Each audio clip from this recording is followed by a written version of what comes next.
I genuinely wish I did not have these many stories to tell, but here's another one. I go on a date with this guy who's like 19 years older than me, but he like really pursued me and he was really nice and really sweet. And so I was like, you know what, let's just give it a shot. So we go out to dinner and he tells me about his divorce. He has 2 kids, so this was not a surprise. And tells me that his ex-wife had cheated on him with, drumroll please, her cousin. And then after they got divorced, married the cousin, who I guess was like a cousin through marriage and not blood related, but they had grown up together. And she had gotten away with the cheating for so long because she'd be like, I'm just hanging out with my cousin. What are you so worried about? Anyway, we're talking about it and he's like, yeah, I kind of have some trust issues that I'm working through from that, obviously. But like, I've done a lot of work. I was like, okay, that's wild. Hope you can get past that. I don't really know what to say about that. We order food. He starts ordering us wine and the date's actually going really well. But he like keeps ordering wine and cocktails and like he's drinking pretty heavy on the date. And it's important to note that at this restaurant, the servers didn't wear like a uniform. It was kind of one of those hip restaurants where they just had to wear like a black t-shirt and that was it. Like there was no distinguishing thing between the servers and the patrons other than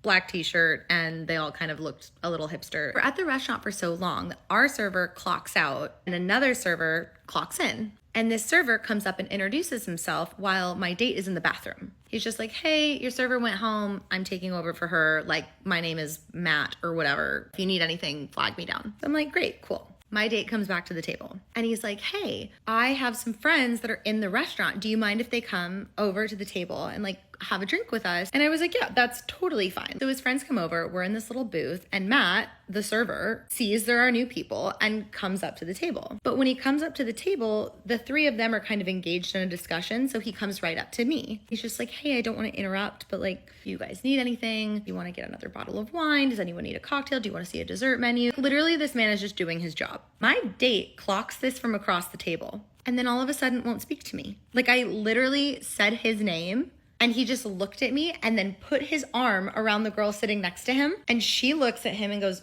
what are you doing? And he goes, I thought I was on a date with this whore. But if she's gonna be talking to random dudes right in front of me, there's no chance I'm fucking her. And for a minute, I was just in shock. And I was like, that's our server. Mind you, this man is hammered. And he goes, oh, so you're a liar too.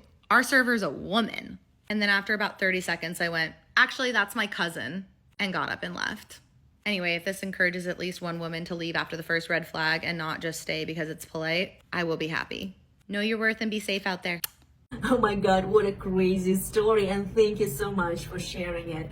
And I absolutely love your sense of humor.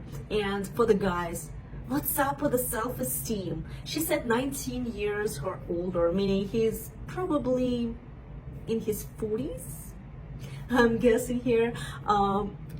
You've been through some traumatic experience in your life, but don't drag it into a new relationship and don't get hammered on the first date. That's probably a big no-no.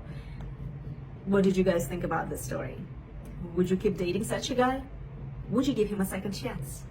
Leave me your comments below, and thank you so much for watching.